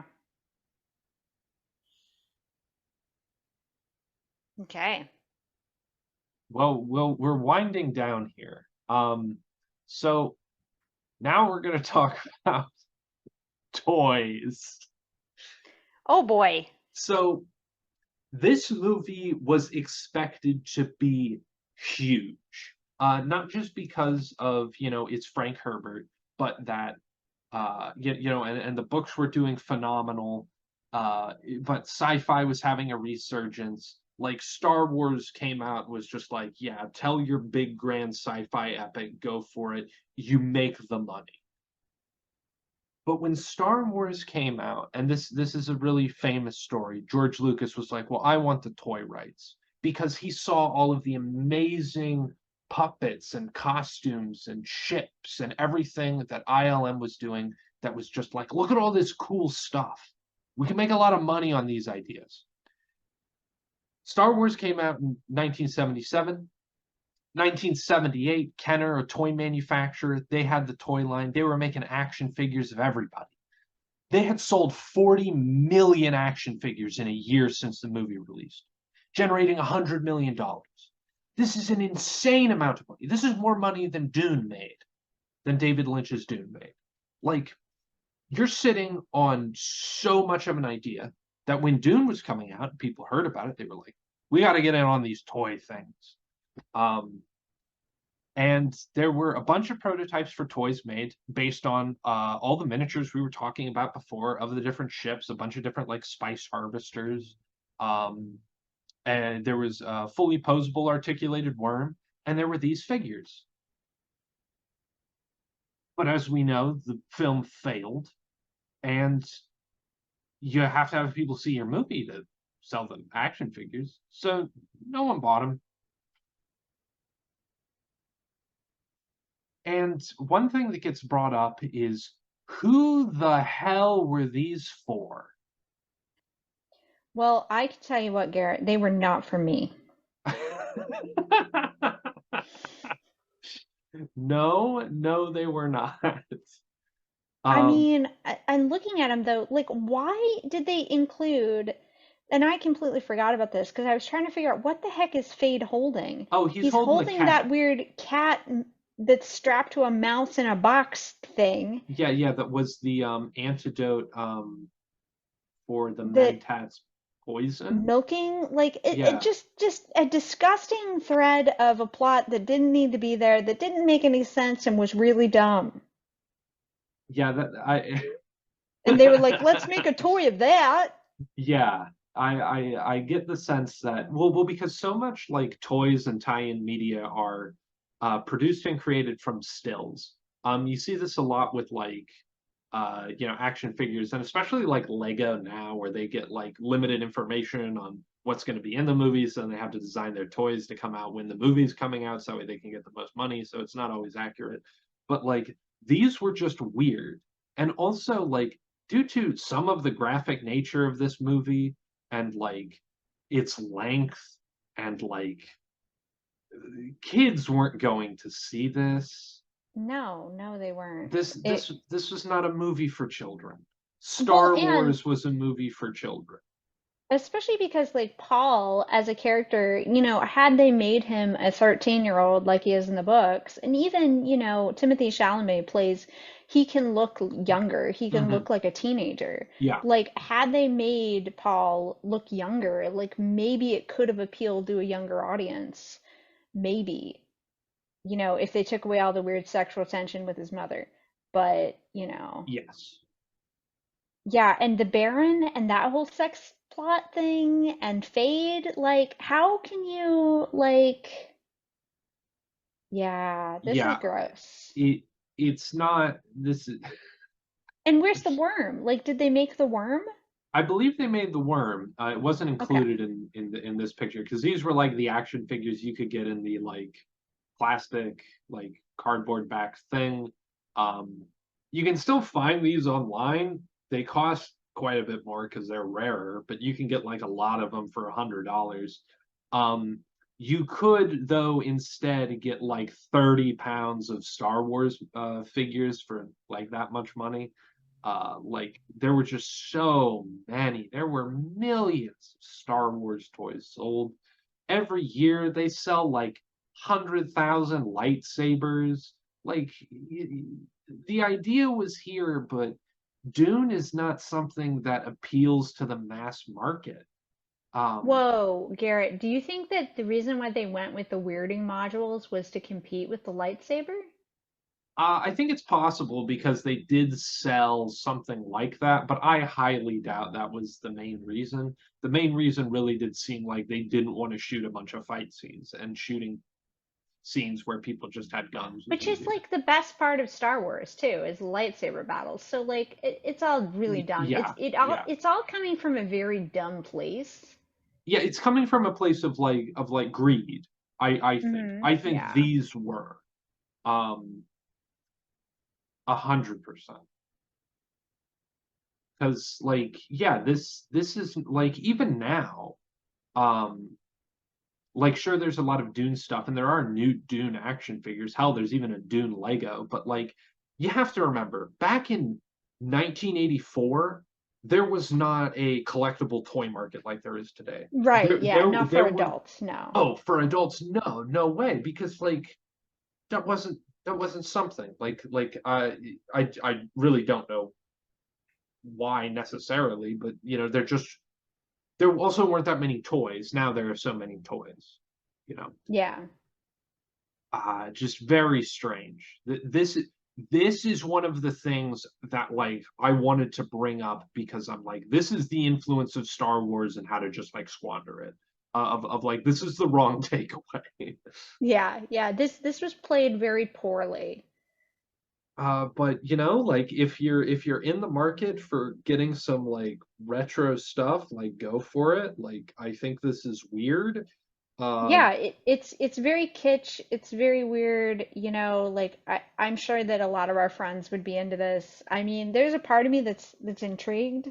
But there is a large part of me that's like, no, this is really bad. I also don't understand how you could sell the Baron Harkonnen without his like pirate duster. Like Yeah. because Like like that I don't I was I can't look at his action figure too long before I start having weird questions that I don't want the answer to. yeah. So that's Dune. That is 1984's Dune by David Lynch. It's weird. It's Dune, but like not sometimes. It's poorly acted.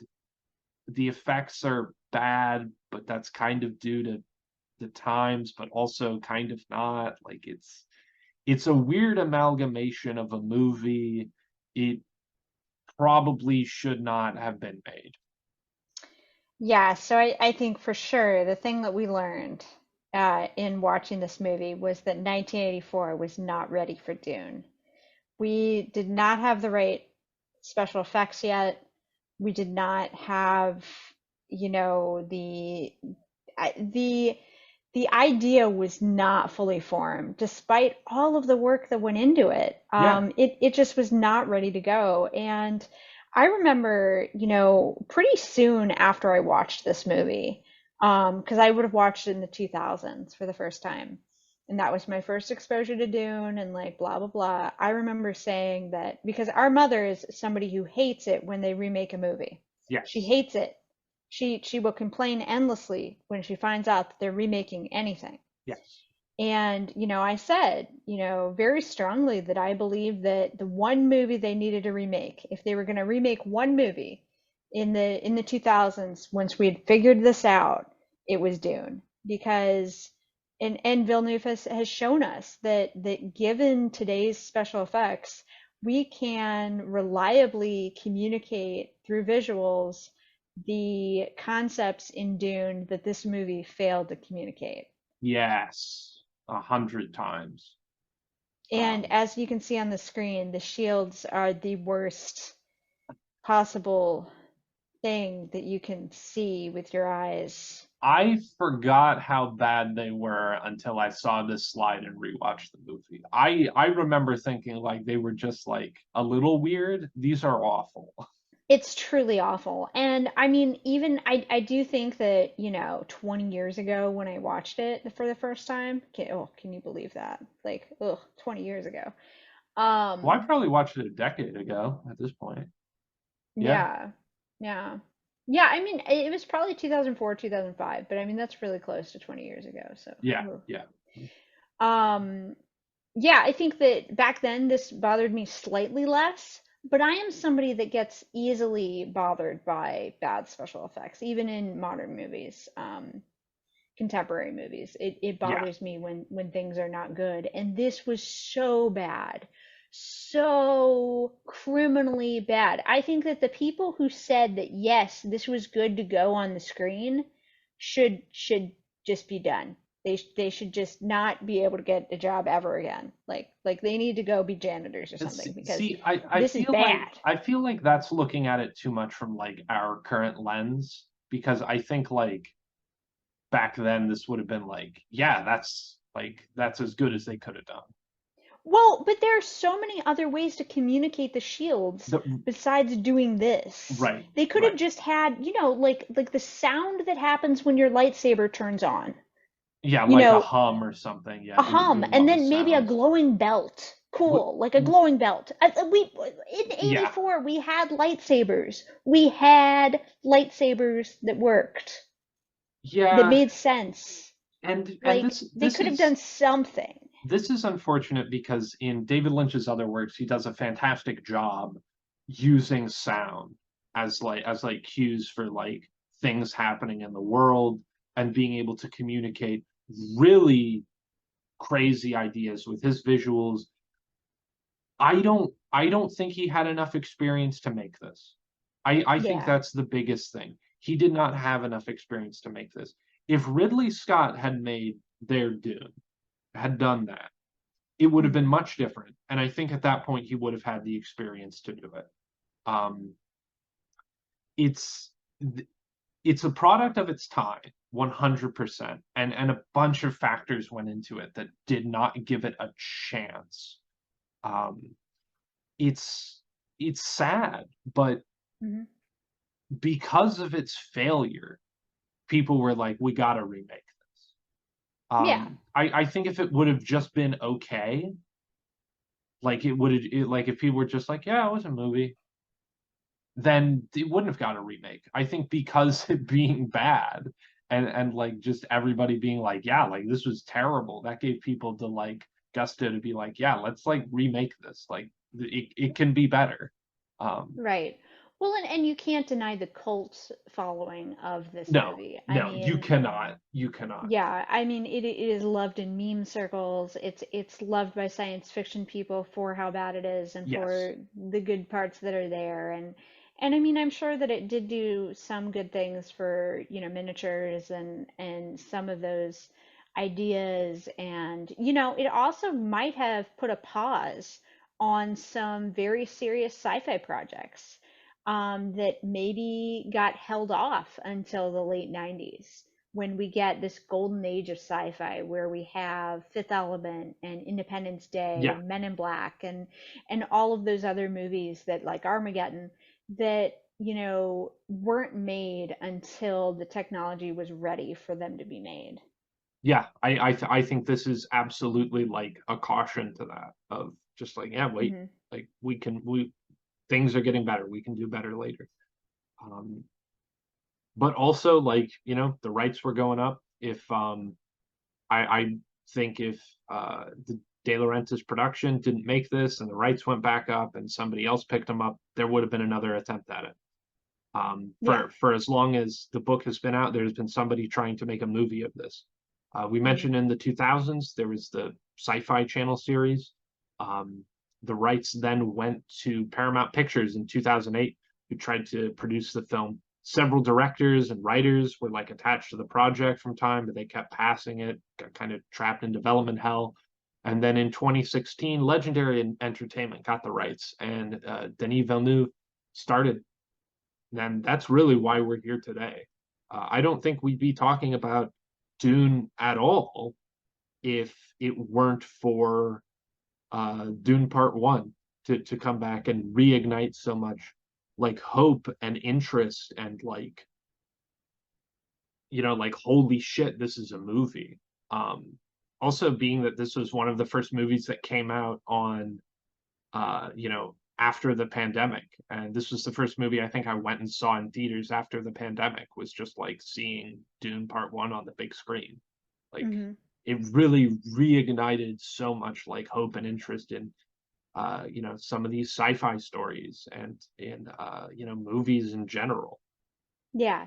Well, and it is a fresh and new story for young viewers, especially as the Star Wars universe has expanded to depths that I can't even contemplate and are continually confused about. And, Star Trek has also kind of gone off in different directions Yeah, and lost a lot of its major following. Dune being a new franchise for new people to sink their teeth in, and as I'm sure we'll talk about next week, really apply some of the political concepts to our modern lives as Herbert would have wanted. absolutely. I think now is the perfect time for a new Dune. Yeah. So get ready for March 1st. Put it on your calendars. Go get IMAX screen tickets from your movie theater place. Go see Dune Part 2. Um, Denis has said they're working on a Part 3 script that'll focus on Dune Messiah. which would be excellent. Complete the Paul Atreides story. Crossing our fingers, one day, maybe sometime, we might get the God Emperor, but I'm not holding my breath yet. Well, I mean, as he is the only God I've ever managed to believe in, I certainly hope that we get a full length motion picture of his amazing worminess Yes, I honestly hope we do too one day. That would one be day. excellent. Um, well, we want to Okie thank doke. you for sticking with us for the 2 hours. Um, Yeah. Yeah, welcome to Dunuary. where every podcast is as long as Dune. At least. Yeah, I'm very excited for what we have cooking for you guys, and I'm very excited to talk about these movies in the context of Dune, which is I mean, there's a reason why we mention Dune all the time, and it is really a powerful story with a lot of great ideas, and I'm excited to talk about it some more. So Absolutely. thanks everybody for watching and listening, and leave a comment about what the thing that you liked the least in this version of Dune, because there's a lot to choose from. Yes. Okay. Good night, everyone. Good night.